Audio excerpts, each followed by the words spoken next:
나란히 가지 않아도 우리는 하나. 세상은 힘들게 해도 우리는 조합원. 우리는 하나.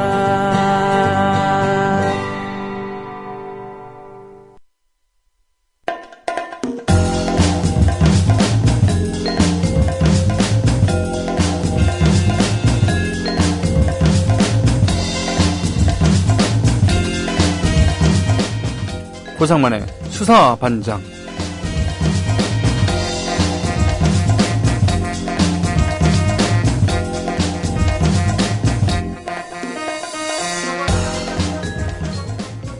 (28사단) 윤일병의 그런 살해 사건, 살인으로 지금 구속됐죠. 그 가해자들이.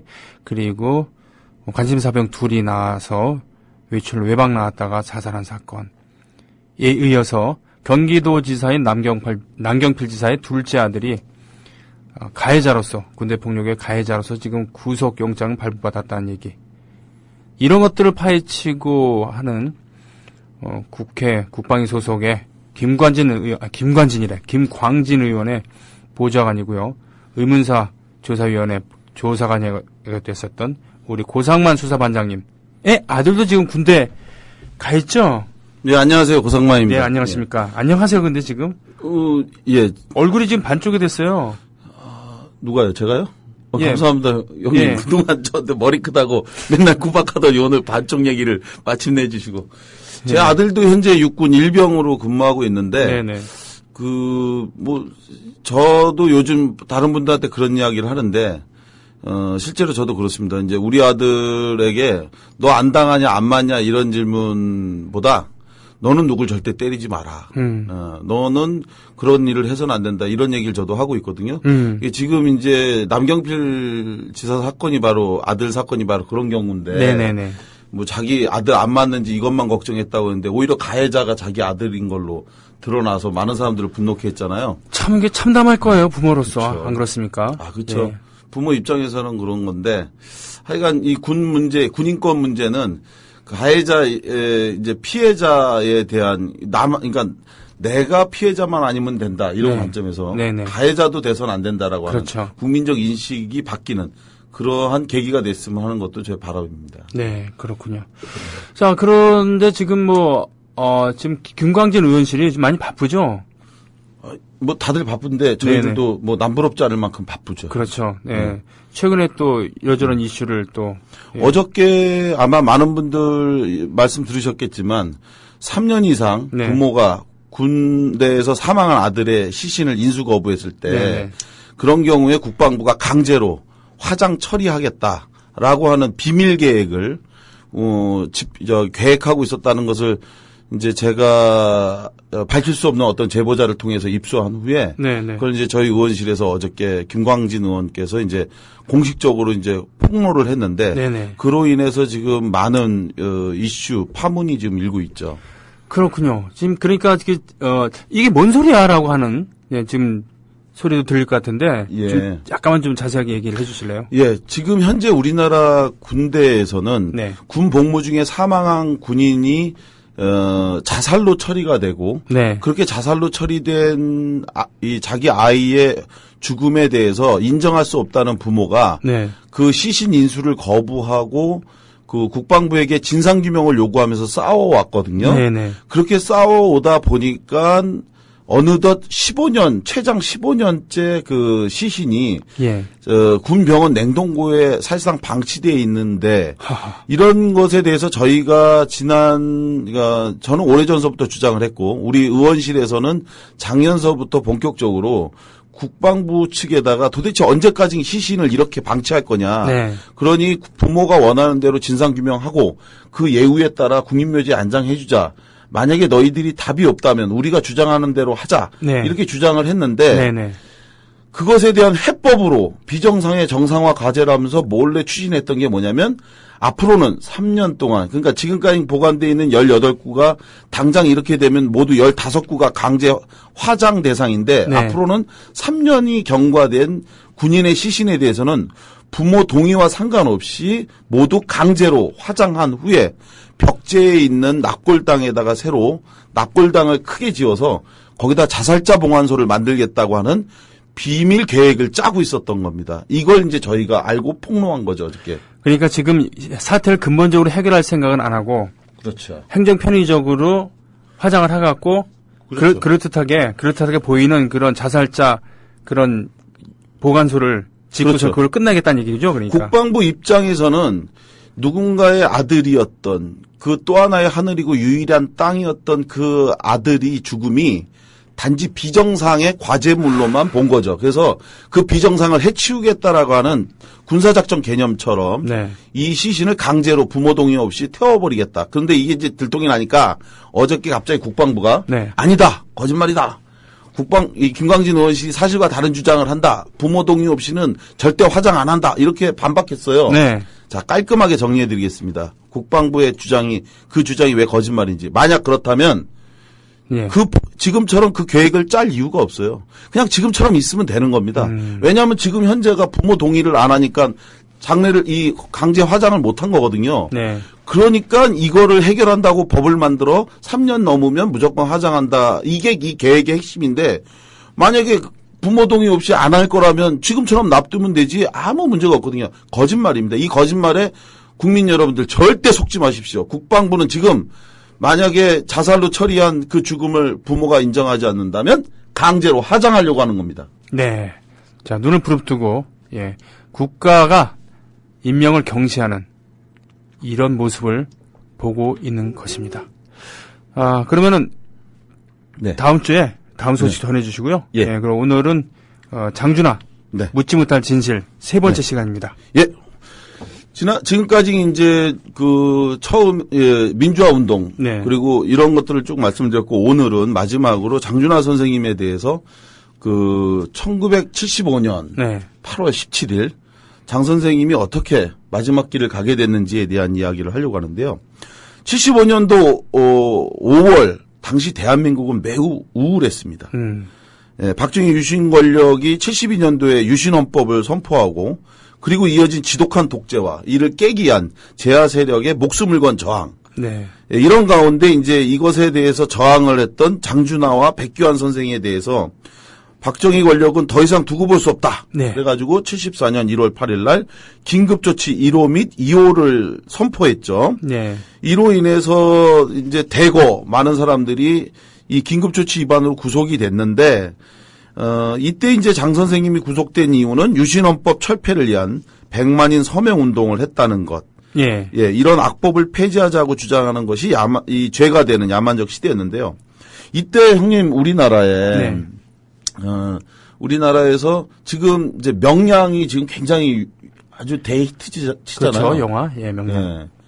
그런데 이때 당시에 우리나라 최초로 정말 빅 히트했던 유명한 영화가 있습니다. 1975년. 75년 5월에 개봉한 영화인데요. 힌트를 드리면 이때 우리가 지금도 즐겨 부르는 노래가 처음 이 영화 삽입곡으로 등장을 해갖고 히트를 쳤죠. 75년도면 그런 건데 고래사냥, 별들의 고향. 야, 딩동댕. 예. 네, 맞습니다, 형님. 예. 바로 송창식 씨가 불렀고 지금도 굉장히 유명한 영화죠. 노래. 네. 예, 고래사냥. 아하. 예, 그리고 또 하나. 왜 불러? 이런 아, 노래들이 이렇게 맞아요. 바보들의 행진. 딩동댕 맞습니다, 예, 형님. 바보들의 행진이라는 바로 그거. 하길종 감독의 그렇습니다. 바로 75년도 5월에 바보들의 행진이라고 하는 이 영화가 당시에 세상에 큰 파문을 일으키면서 엄청난 흥행을 일으켰는데요.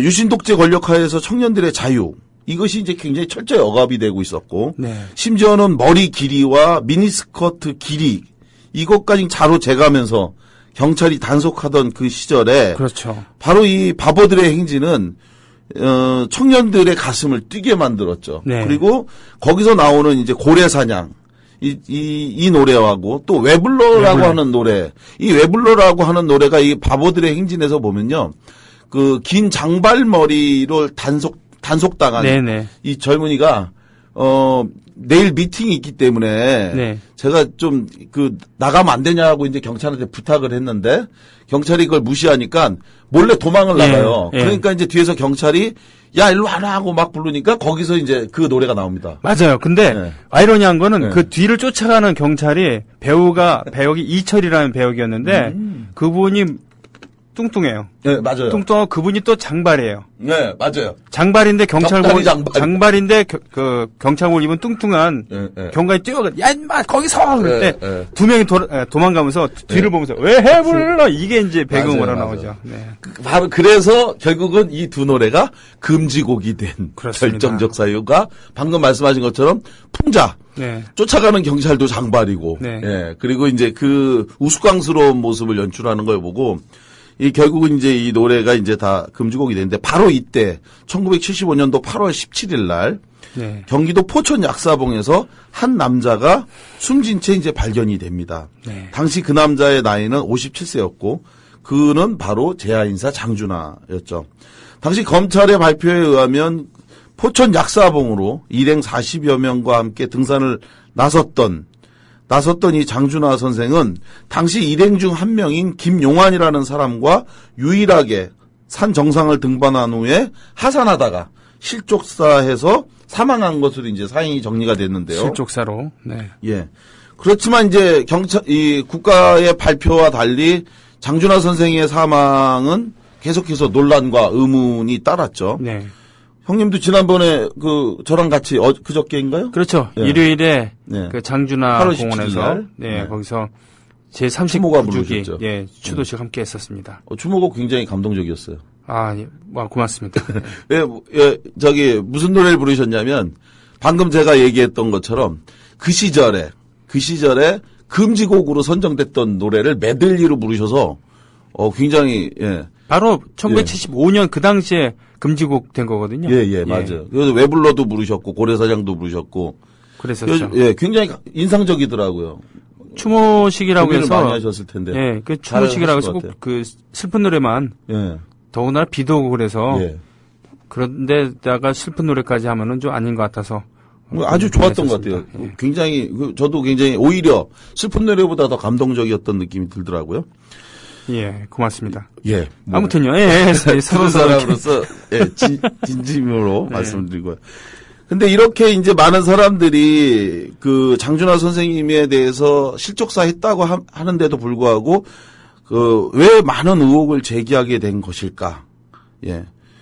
이 부분과 관련해서 오늘 사건 당시에 발생했던 의혹을 압축적으로 설명하고 네. 그리고 또 지난 2012년 8월 달에 새롭게 드러났던 장 선생님의 두개골 가격흔 그래서 이제 앞으로 우리가 이것에 대해서 무엇을 어떻게 할 거냐 이런 부분으로 말씀을 좀 드리려고 합니다.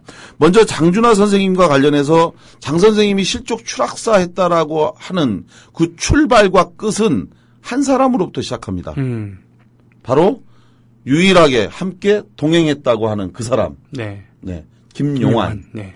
김용환이라고 하는 사람에 의해서 장준하 선생님이 실족 추락사했고 그것을 내가 봤다. 따라서 장준하 선생은 실족 추락사했다. 이렇게 이제 정리가 된 건데요. 먼저 이 김용환 씨하고 장준하 선생의 인연은 어떻게 됐는지 이거를 확인해 보도록 하겠습니다. 저는 의문사위원회에서 장준하 선생 사건 조사관으로 일을 하면서 약 20여 차례 이 김용환 씨를 직접 만났고 예. 평균 8시간 정도에 걸쳐서 이분으로부터 진술을 들었습니다. 그런데 이제 이 김용환 씨가 그러면 장준하 선생과 처음 만나게 된 데는 언제냐면 1967년도. 오랜 인연이군요. 67년. 네. 예. 1967년도에 처음 만났다고요. 네네네.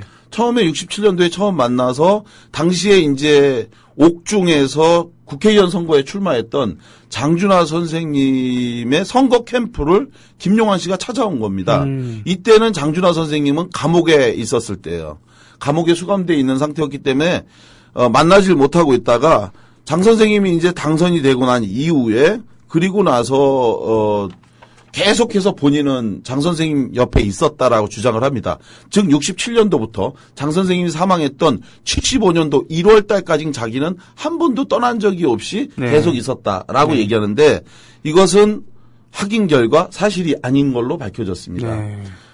왜냐하면 많은 분들이 장준하 선생님 곁에 김용환 씨가 1971년도 국회의원이 4년 임기잖아요. 그때도 4년이었는데 그때까지는 옆에 있었지만 그 후에는 없었다. 네. 그런데 본인은 끝까지 있었다고 주장을 했거든요.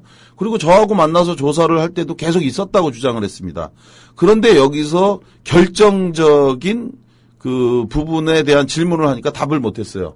뭐였냐면 계속 같이 있었다고 얘기하는데 그러면 어디서 근무했냐고 제가 물어봤어요. 예. 어디서 근무했냐. 1971년도 이후에 특히 어디서 근무했냐. 여기서 답변이 막혔는데 이유는 하나입니다.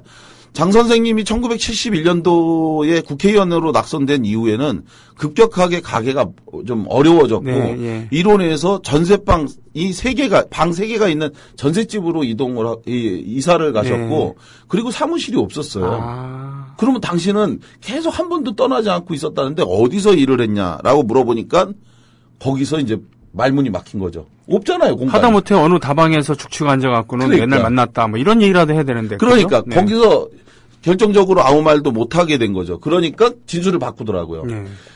드문드문 이제 또 찾아왔다. 네. 이후에. 근데 그 역시도 사실은 확인할 길은 없었고 두 번째 가장 또 의구시험스러웠던 게 뭐였냐면 이 김용환 씨가 이제 이른바 많은 사람들에 의해서는 당시 중앙정보부의 어떤 역할과 협조를 하지 않았냐. 그로 인해서 생활하지 않았냐 이런 의문이 많았는데요. 실제로 저희가 자료로 확인한 것은 어떤 내용이 있었냐면 경찰이 중앙정보부에 이른바 이제 이 협조자, 예, 내부 정보를 이렇게 주는 협조자로 가능한 사람들의 명단을 이렇게 작성을 해갖고 중앙정보부에 보고한 문서가 있더라고요. 네. 그 문서 중에 한 장에 김용환 씨의 이름이 써 있었어요. 어허. 그게 이제 저희가 확인을 했기 때문에 그것도 물어봤더니 본인은 모른다고 이제 부인하는데 당시 중앙정보부 관계자를 통해서 그 문서를 확인해 보니까 실제로 그와 같은 형태로 정보원을 우리가 경찰로부터 추천받아서 그 추천받은 사람을 활용했다라고 네. 하는 진술도 이제 확인을 했었죠. 이런 가운데 또 한 가지 이제 제가 의심스러웠던 게 뭐냐면 김용환 씨가 어떻게 생계를 유지했느냐. 네. 그러니까 67년도에 이제 왔잖아요, 형님. 아까 말씀드린 것처럼. 근데 67년도 이후에 사실은 장준하 선생님이 거의 월급을 준 건 아니거든요. 아, 그때는 그러니까 이분이 보좌관이 정식으로 등록된 보좌관이나 이런 것도 아닐 테니까. 예. 지역을 관리하던 네, 분이었거든요. 네. 그래서 본인이 실제로 그런 부분들에 대해서 생계나 이런 것들을 무엇으로 했는지 그리고 뭐 이런 걸 궁금해서 이제 물어봤는데 본인 주장이 뭐라고 얘기했냐면 67년도부터 75년도 1월달 사이에 자기가 아버지가 충남 당진에서 인천까지 오고 가는 배를 갖고 있었대요. 네. 그래서 그 배를 관리하면서 거기서 나오는 수익금을 가지고 그걸로 생활을 했다라고 얘기를 하시더라고요. 그런데 그건 역시도 또 안타깝게도 거짓말이었다. 예, 사실이 아니었습니다. 예. 그분의 이제 아주 가까운 인척에 있는 분을 상대로 복수의 진술을 확인해 본 결과 네. 그 배는 최소한 적어도 65년도 이전에 처분된 것. 그렇게 되면 67년도에 처음 찾아왔다고 했잖아요. 찾아오기 전에 이미 그 배는 처분됐는데 이때는 사실 이분이 혼자 산 게 아니었어요. 가족이 있었다는 얘기군요. 결혼을 해서 네. 이미 가정을 이루고 있었을 때였는데 도대체 무엇으로 생계를 유지했는지 이런 부분에 대해서 물어봤지만 여전히 그거에 대해서는 이제 답을 못 찾았죠. 유령선이었나 보죠, 뭐. 예. 네. 그러니까요. 67년부터. 예. 그래서 이제 이래서 이제 이분에 대한 의구심이 이제 증폭이 되기 시작했던 건데 네. 사실 장준하 선생님에 대해서는 살인 의혹이 복잡할 게 없습니다. 왜냐하면 다른 의문사 사건과는 달리 이 장준하 선생에 대해서는 목격자가 있었기 때문에 이 목격자가 진실을 얘기해주고 그것을 사람들이 진실이라고 이해하면 되거든요. 네. 예를 들어서 다른 사건은 좀 달라요. 장준하 선생님과 이 다른 사건과 굉장히 이 의문사 사건과 다른데 예를 들어서 우리 형님도 잘 아는 것처럼 89년도 광주에 위치한 수원지에서 익사한 채 발견된 의문사 사건이 있었죠. 네. 있었죠. 조선대학교 이철규 열사. 예. 예. 90년도에는 검은도에서 익사한 채 발견된 중앙대 이내창 열사. 그리고 91년도에 병원에서 추락사해서 사망한 걸로 발견된 한진중공업 한진중공업의 박창수. 예, 박창수 열사이시죠. 시신 탈취당했어요. 예, 맞습니다. 91년도 5월 네. 일이었는데 근데 이 모든 사건들 의문사의 공통점은 뭐냐면요. 아무도 본 목격자가 없다. 그런 가운데 사망한 채 발견됐던데 장준하 선생님은 그와 달리 목격자가 있었고 그 목격자의 증언이 있었음에도 불구하고 의문사로 이제 이야기가 되고 있는 거잖아요. 네. 이렇게 이제 의문사로 알려져 있는데 이런 부분과 관련해서 그러면은 과연 우리는 이제 이 부분과 관련해서 이 장준하 선생님에 대해서 타사를 제기하는 사람들은 김용환 씨에 대해서 의문을 제기하는 거고 이 사람이 정말 진실을 얘기하는지 그죠? 그런데 지금 보니까 신분상으로 일단 의문점들이 나타나고 있군요. 지금까지 얘기된 걸로는 장준하 선생을 끝까지 지켰다가 하는데 그러진 않았다.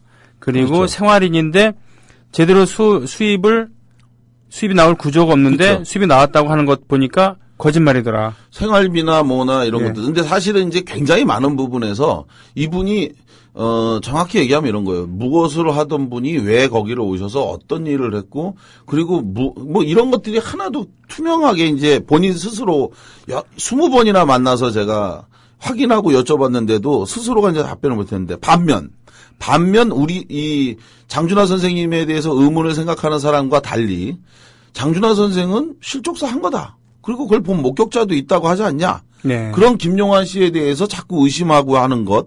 이것 또한 바로 인권과 민주주의를 중요하게 여긴다고 하는 가치 있게 여긴다고 하는 사람들이 장준하 선생을 영화하기 위해서 한 사람의 인권을 매도하고 있는 거다. 네. 그 사람에 대해서 터무니없는 오해와 억측을 통해서 장준하라는 사람 하나 영웅 만들려고 완전히 나쁜 사람 만들고 있다. 네. 이런 이제 얘기를 하는데 이 중에 대표적으로 영향력을 끼치는 것이 바로 뭐냐면 조선일보죠. 아하. 예.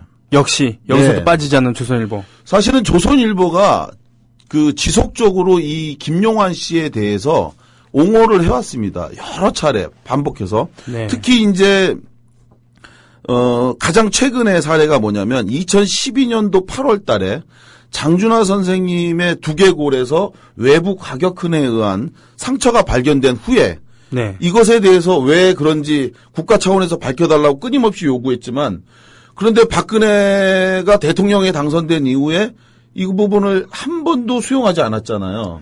그렇죠. 지금 그 두개골 지금 임 PD께서 좀 올려주시면 좋겠는데 누가 보더라도 그거는 뭐 추락하면서 어디에 이렇게 걸리거나 그런 것이 아니라 그 둔기로 얻어맞아고 함몰된 그런 상처 아니겠습니까? 그렇죠. 네. 그래서 당시에 이 국가 차원에서 조사가 안 되니까 민간 차원에서 그 장준하 선생님의 사인을 조사하자 해갖고 조사한 결과 이게 타살이다. 네. 라고 이제 발표를 하니까 이에 대해서 조선일보가 다시 칼럼을 씁니다. 네. 이때. 뭐라고 쓰냐면 2013년 4월 3일 날 조선일보의 주말 뉴스부장 선우정이라고 하는 그 부장의 기명 칼럼을 통해서 동행자 K씨의 인권이라는 제목으로 이제 칼럼을 하나 올려요. 네. 여기서 이제 선우 부장은 다음과 같은 요지로 장 선생님의 타살 의혹을 제기하는 사람에 대해서 비난을 하는데 뭐라고 썼냐면 그 요지를 간략하게 제가 인용하면 이렇습니다. 장준하 선생의 사인 진상을 밝힌다는 명분으로 동행자 K씨의 인권이 무시당하는 것은 옳지 못하다. 그동안 5차례에 걸쳐 조사를 했고 이 과정에서 죄인처럼 끌려다닌 K씨의 주장을 들어보면 그는 난 절벽에 붙어있는 소나무를 잡고 뛰어내렸는데 뒤에서 휙 소리가 났다. 돌아보니 뒤에 계셔야 할 선생님이 보이지 않았다라고 말했다. 이게 전부였다. 그런데도 장준하 선생의 사인에 의혹을 가진 이들은 정황상 맞지 않다는 이유만으로 그를 암살범으로 몰아가고 있고 이는 정황만으로 과거 간첩으로 누군가를 몰아간 그들과 닮아 있다. 아버지를 잃은 유족의 눈물에 공감하지만 이를 규명하기 위해 그 모습까지 즉 유골까지 공개하는 것이 정말 최선인지 아쉬움이 남는다. 그리고 그 과정에서 상처받은 한 인간의 초라한 권리가 마음에 걸린다. 이렇게 썼어요. 엄청 인권을 옹호하는 그런 것 같은 스탠스네요. 예, 제 스승님 같습니다. 그러게 말이에요. 인권운동에. 이런데. 눈물겹네요. 예, 그죠. 그런데 정말 제가 이 기사를 보고 정말 피가 거꾸로 솟는 것 같았죠. 정말 객관적으로 이 선호부장의 권고, 이 주장, 이거에 대해서 냉정하게 읽으려고 했는데 제가 이 문제를 지적하지 않을 수 없다. 그래서 고심고심하다가 제가 지적을 했는데 뭐냐면 먼저 선호부장이 정말 장 선생님 이 의문사에 대해서 제대로 된 정보를 한 번이라도 제대로 구해서 읽어보고 이런 컬럼을 썼는지 정말 그걸 묻고 싶었어요. 결론적으로 말씀드리겠습니다. 조선일보 컬럼처럼 김용환 씨를 제가 이 사람 이제 5번이나 뭐 어쩌고 조사를 했는데 이건 총 5번의 조사고 그 5번 중에 제가 아마 마지막 조사를 했던 거예요.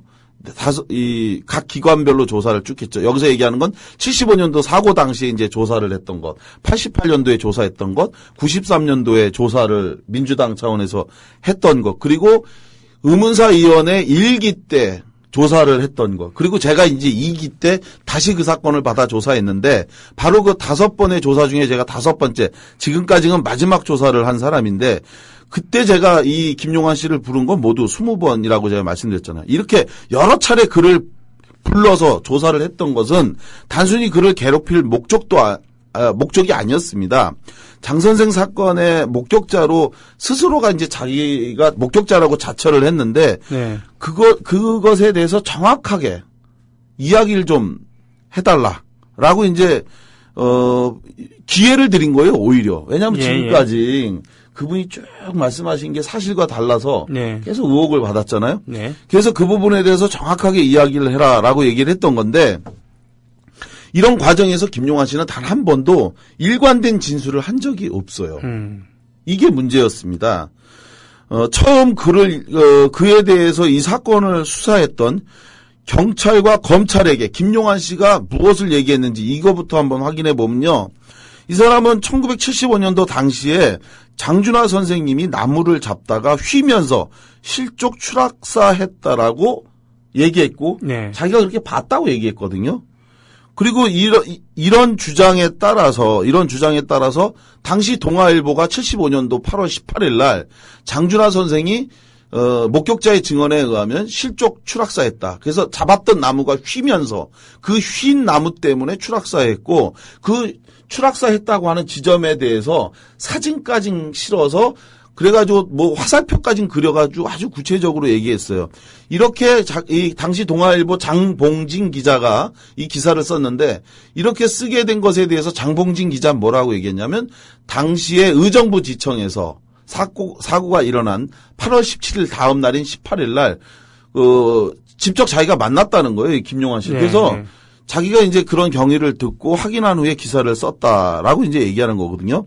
문제는 목격자인 이 김용환 씨 주장처럼 장 선생님이 실족 추락사 했다라고 하는 것을 일관되게 자기가 쭉 주장을 얘기해야 해왔다면 되는데 얘기할 때마다 다르다는 얘기군요. 그렇죠. 일관되게 쭉 얘기했다면 아무 문제가 네네. 없었는데 그렇지 않았다는 거예요. 특히나 무엇보다 의아했던 게 뭐냐면 많은 사람들이 의아했던 게 뭐냐면 장 선생님이 추락했다는 지점에 대해서 아마 그것을 직접 보는 분이 있다면 장 선생님이 진짜 거기서 추락했을까 정말 의심스럽게 생각했을 겁니다.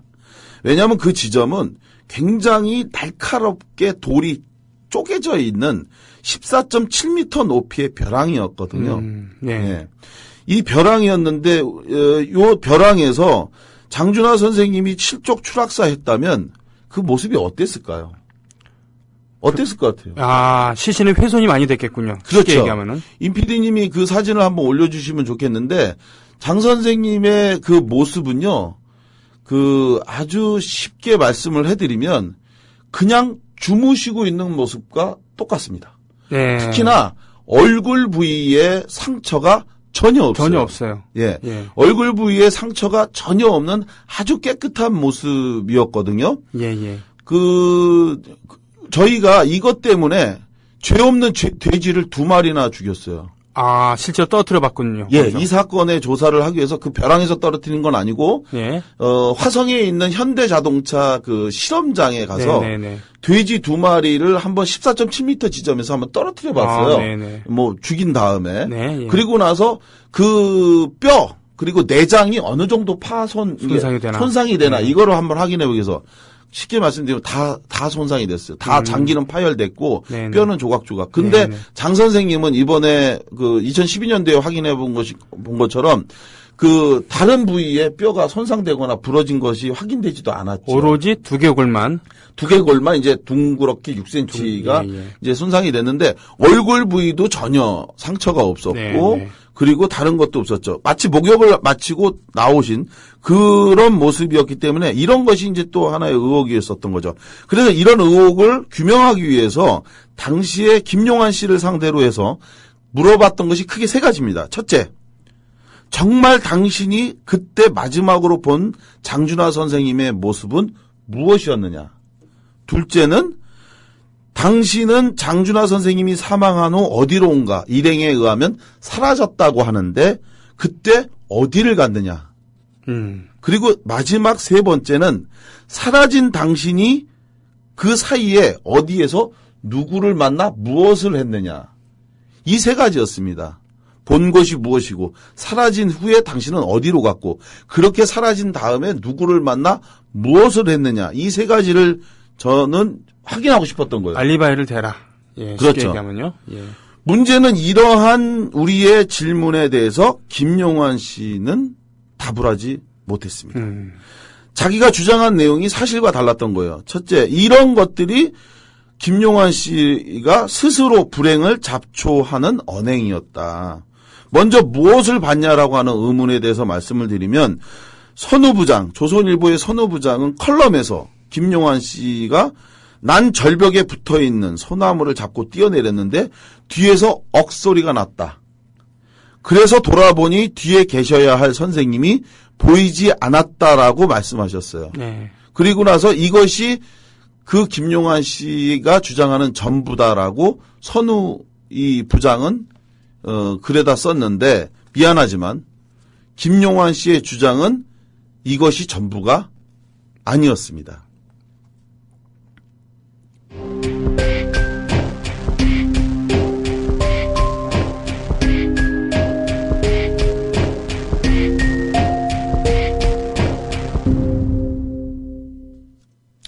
김용환 씨는 이때 당시에 뭐라고 얘기를 했냐면 안타깝게도 정말 하나의 상황에서 다양한 목격담을 그때 이야기했어요. 네. 네. 그는 구체적으로 말씀을 드리면 75년도 8월 17일 날 아까 말씀드린 것처럼 사건 직후에는 장 선생님이 하산 중에 소나무를 잡고 내려오는데 그 나무가 휘면서 추락했다라고 얘기했고 이러한 내용에 따라 동아일보 역시 그 목격자인 김용환 씨의 주장에 따라서 소나무 가지를 잡다가 실족 추락사에서 장준하 선생님이 사망했다라고 보도하게 된 겁니다. 그리고 이것이 지금까지 장준하 선생님의 사인의 공식처럼 되어 있어요. 엄청나게 가파르고 엄청나게 뾰족뾰족하게 튀어나온 그런 곳을 굳이 택해서 소나무를 잡고서 네. 하산을 하다가 그렇죠. 예, 실족해서 떨어졌다. 네.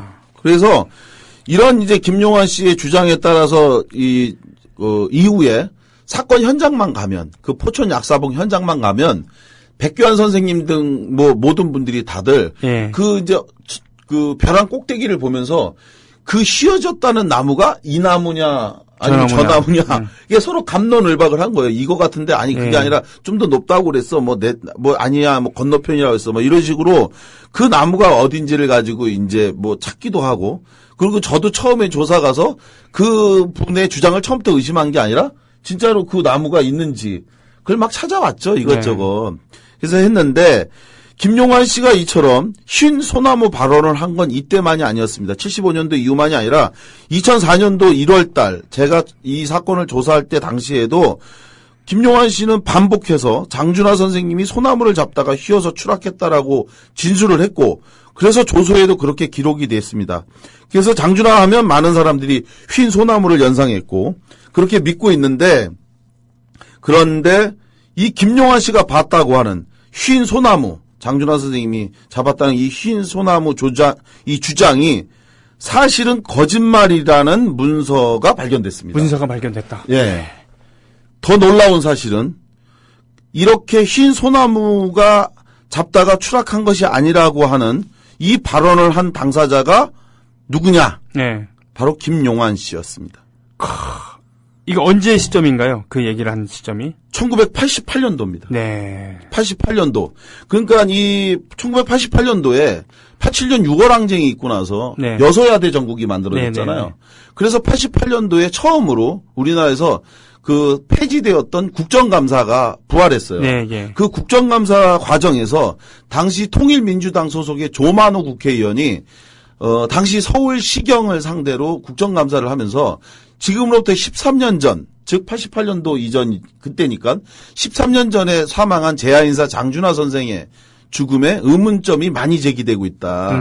따라서 이것에 대해서 다시 재조사할 의사가 없느냐라고 하니까 당시 시경이 조사하겠다라고 했고 이것에 대해서 포천경찰서에 한의권이라고 하는 경찰관에게 지시해서 김용환 씨를 상대로 조사를 한 거예요. 그래서 이 한의권 씨는 김용환 씨가 거주하고 있던 충남 당진으로 내려가서 그가 근무하고 있던 곳 근처의 식당에서 조서를 작성합니다. 네. 그래서 이제 이 조서를 작성했는데 이 조서를 찾기 위해서 정말 노력을 많이 했는데 이게 이미 폐기된 걸로 알려져 있었거든요. 근데 그 기록을 정말 각고의 노력 끝에 포천경찰서의 문서고에서 어렵게 찾아냈어요. 네. 문서가 폐기된 게 아니라 있었는데 다른 문서에 이렇게 파묻혀 있었더라고요. 그래서 아하. 제가 그거를 하나하나를 전부 다 끄집어내서 한 100평 정도 되는 넓이의 그 책을 아침 9시부터 저녁 6시까지 다 뒤졌어요. 근데 지금 놀랍게도 그 중에 한 권 다른 책에 그 갈피에 꽂혀 있는 그 폐기된 걸로 알려진 그 문서를 찾았는데 거기에 김용환 씨의 발언, 그 보고서에 담긴 발언을 보고 전 정말 경악했습니다. 관련 부분을 인용해서 말씀드리면 네. 이렇습니다. 당시에 경찰관인 한희권 경찰이 이렇게 묻습니다. 이 김용환 씨에게 그럼 장준하 씨가 실족 추락할 때 그곳에서 소나무를 잡고 미끄러 떨어졌다는 이야기가 있는데 어떤 종류의 소나무인가요? 라고 물어본 거예요. 네.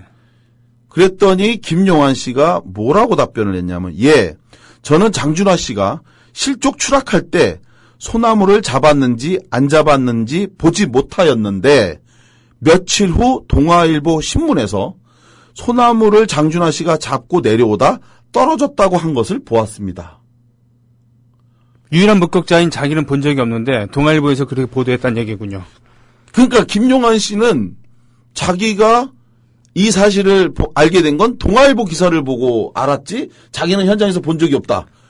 이거는 정말 엄청난 얘기거든요. 왜냐하면 장봉진 기자, 이 기사를 쓴 장봉진한테 이 사실을 전해주니까 네. 그 사람 미친 거 아니냐. 아까 말씀드렸죠. 자기가 이 기사를 쓴 거는 8월 17일 날 사고가 나고 그 목격자라는 사람이 의정부지청에서 현재 검사를 만나 조사 중이라고 하는 얘기를 듣고 네. 이른바 뻗치기.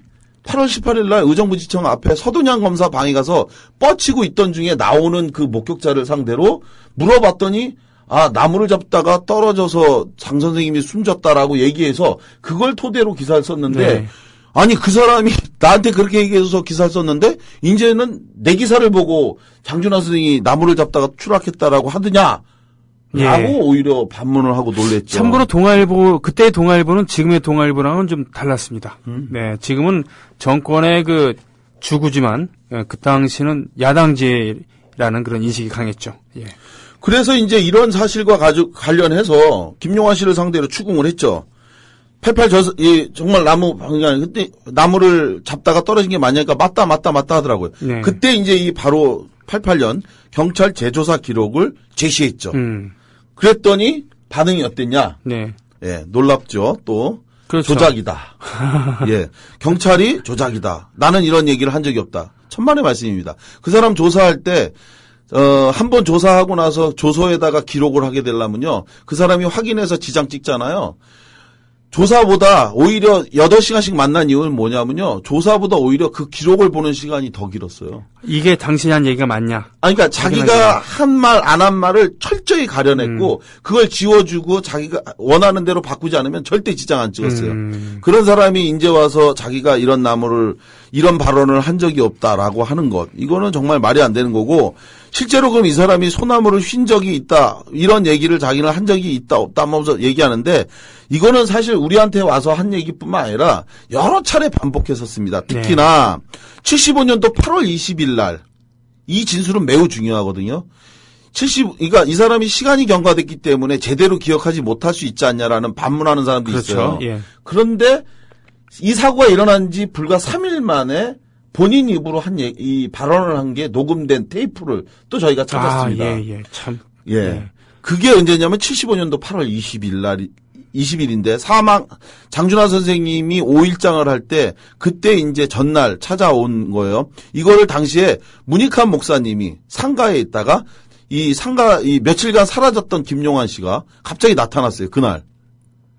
이것도 이상한 거죠. 굉장히 존경했다고 하는 장준하 선생님이 산에서 이렇게 사망을 그리고 마지막 목격자인데. 그쵸. 보통 그렇게 된다면은 마지막을 나와 함께 하셨고 마지막에 나랑 있었으니까 그쵸. 뭔지 책임 같은 거라도 느껴져 갖고 빈소에 붙어 있거나 뭐 이러는 것이 이제 인지상정인데. 맞습니다. 그죠? 네네. 내내 거기 와 있어야죠. 그렇죠. 그리고 유족에게 정확하게 어떤 경위를 자기가 받고 확인했는지를 얘기했는데 이 사람 사라졌어요. 네. 그렇게 사라져서 사람들이 다 찾았는데도 못 찾았는데 갑자기 나타난 거예요. 그러니 그 사람을 상대로 문익환 목사님이 물어보고 그걸 비밀리에 녹음 테이프에 담아놨는데 거기서 뭐라고 얘기했냐. 장준하 선생이 소나무를 잡고 내려오던 중 휘면서 추락했고 그 휘는 모습을 옆에서 내가 봤어요. 옆에서. 이렇게 얘기하는 걸 제가 직접 확인했습니다. 네. 그런데도 이런 사실에 대해서 그는 나중에 가서 88년 진술에서 번복을 한 거죠. 완전히 이거는 굉장히 충격적이고 네. 이렇게 되면 그동안 장준하 선생이 실족 추락사했다고 하는 것을 모든 역사적 대전제가 다 무너지게 되는 겁니다. 과연 그가 무엇을 봤는지 이 부분이 의심스럽고 두 번째는 그가 그렇다면 장 선생님이 사망하고 난 다음에 어디론가 이 김용환 씨가 사라졌거든요. 그게 어디 갔냐라고 물어보니까 이 사람 주장은 뭐라고 했냐면 일행 중에 누군가가 당신이 지금 파출소에 가서 있어야 된다. 목격자니까. 라고 시켜서 자기는 남자들 속옷인 란닝구. 예. 란닝구. 네. 예. 그걸 입고 그것만 입은 채로 이동지서 네. 포천의 이동지서에 가 있었다라고 하는데 확인 결과 그것은 또한 다 거짓말이야. 사실이 아니었습니다. 네. 당시에 5명의 경찰관이 근무를 했는데 그 5명의 경찰관들 전부에게 확인을 해본 결과 그러한 난닝구를 입고 장준하 선생 사건 목격자라고 하는 사람이 찾아온 사실이 없다. 네. 만약 찾아왔다면 당시에도 난닝구 속옷만 입고 누군가가 찾아오는 것은 굉장히 이례적인 일이었고 특히나 목격자라고 하는 사람이 오면 반드시 실행조서라고 하는 그 조서를 작성하도록 돼 있는데 자기는 그런 것을 작성한 적이 없다. 네. 그래서 그 네 분을 전부 다 모아놓고 확인한 결과 없다라고 하는 게 공식적으로 확인이 됐습니다. 따라서 그가 무엇을 했는지 알리바이도 없어요. 자, 그러니까 장준하 선생과 친했다고 하고 또 수입원에 대해서도 근거를 댔지만 그 두 근거가 모두 그러니까 도대체 이 사람이 누구냐라는 것서부터 의문점이 그렇죠. 들었는데 과연 이분이 이 김용환 씨가 장준하 선생이 돌아가셨을 때 유일한 목격자인가? 그렇죠. 라는 것조차도 지금 의문점이 되는 거잖아요. 대전제가 다 무너지는 거죠. 네. 그리고 이 마지막으로 세 번째 이 사람이 그러면 자기는 이제 뭐 사라진 것에 대해서 그것이 아니라 이동지서에 있었다고 하지만 이동지서는 없었던 거고 그렇다면 이 사람이 사라진 시간에 누구를 만났느냐라고 하는 세 번째 질문인데 네. 이 부분과 관련해서 자신은 계속 이동지서에 있고 파출소에 그다음에 포천경찰서 갔다가 다음날 아침에 의정부 지청을 갔다. 그리고 거기서 서동양 검사를 만났다고 하는데 이 역시 사실이 아닌 걸로 확인됐습니다. 서동양 검사는 의정부 지청에서 처음 그를 본 것이 아니라 사실은 밤 12시 다른 곳에서 그를 만났다. 그러니까 자기가 포천경찰서에 있었다고 김용환 씨가 주장하는 시각에 사실은 산에서 만났다라고 주장을 해요. 서도냥 검사는. 검사는 산에서 예. 만났다. 그래서 당신이 착각하는 거 아니냐. 예. 그래서 이 두 사람을 대질 조사를 시켰습니다. 예. 그랬더니 확인 결과 거기서 서 검사가 계속 얘기합니다. 당신 나하고 밤에 그 산에서 만나지 않았냐. 그런데 이 김용환 씨는 끝까지 고개를 그 시선을 외면한 채 아니라고 얘기하니까 나중에 이제 서 검사가 이런 얘기예요. 처음에는 김용환 씨에 대해서 사람들이 왜 의문을 제기하는지 이해할 수가 없었는데 내가 막상 오늘 만나보니 정말 이상하네.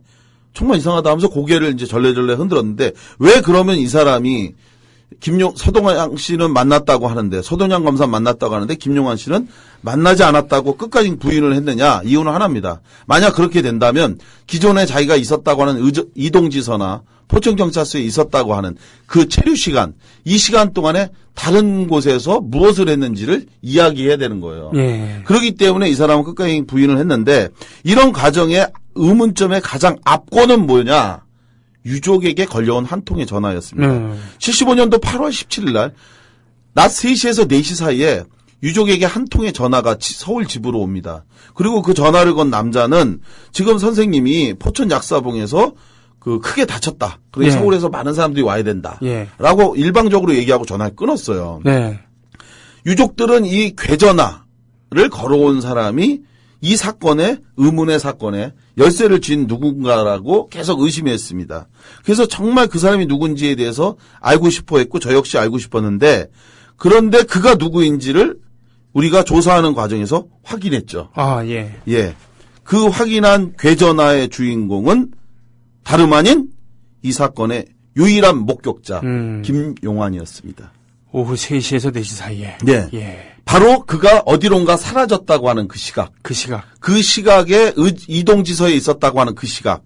이 시각에 바로 김용환 씨는 사실 어디선가 유족의 집으로 전화를 해서 이 사실을 알린 겁니다. 그리고 이 사실을 알린 것에 대해서 김용환 씨는 그동안 단 한 번도 얘기를 하지 않았어요. 얘기를 하지 않았는데 그 이유가 뭐냐.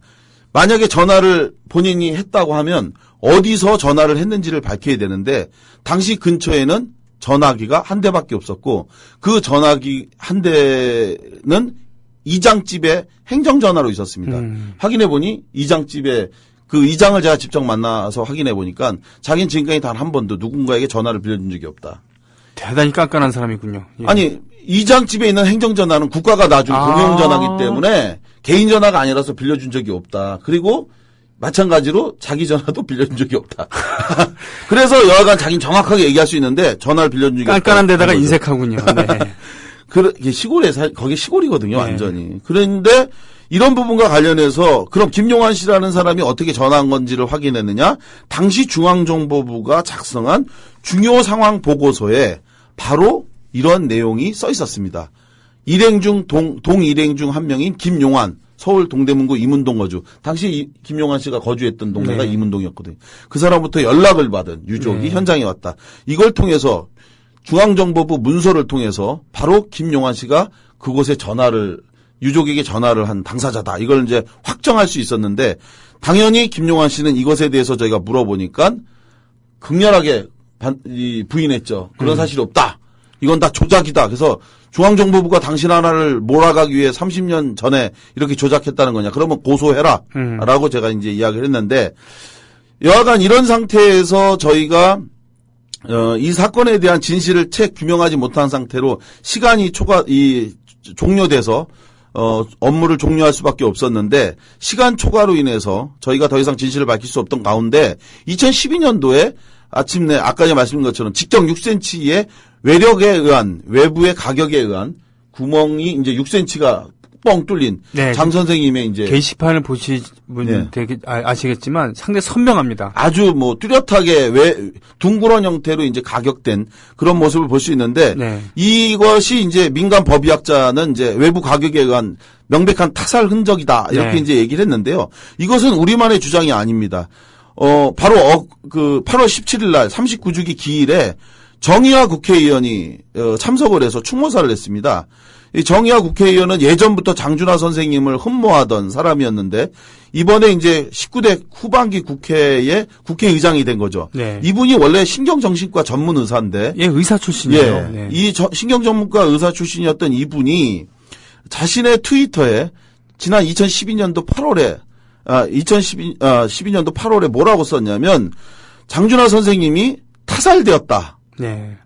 신경정신과 전문의인 나에게 말하는 것 같다. 이런 이야기를 했는데 이날 39주기 추모장에서도 또 이 얘기를 했습니다. 장준하 선생님은 타살됐다고 하는 것이 나의 신경정신과 전문 의사로서의 소견이고 지금까지 누구로부터도 이것이 사실이 아니라는 반박을 들은 적이 없다. 아하. 라고 명백히 말씀하셨습니다. 따라서 장준하 선생과 관련한 진실은 반드시 밝혀져야 되고 이 진실을 밝히기 위해서 저는 국가 차원의 재조사가 되어야 된다. 이 부분에 대해서 분명히 말씀을 드리고 싶고요.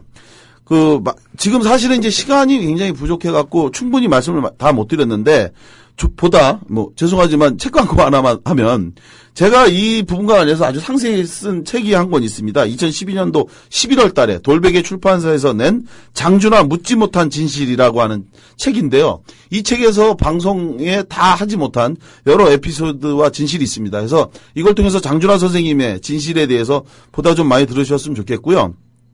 그리고 얼마 전에 이동영 작가하고 같이 EJ에 출연을 해서 약 2시간에 걸쳐서 이 문제와 관련해서 보다 아주 상세하게 이야기를 한 게 있는데 그곳에서도 이제 방송을 들으시면 도움이 될 것 같습니다. 그래서 이런 부분과 관련해서 앞으로 반드시 장준하 선생님의 진실이 밝혀질 수 있도록 함께 해주시면 고맙겠습니다. 감사합니다. 고맙습니다. 내년이 40주기입니다. 예, 오늘도 수고 많이 하셨습니다. 네, 고맙습니다.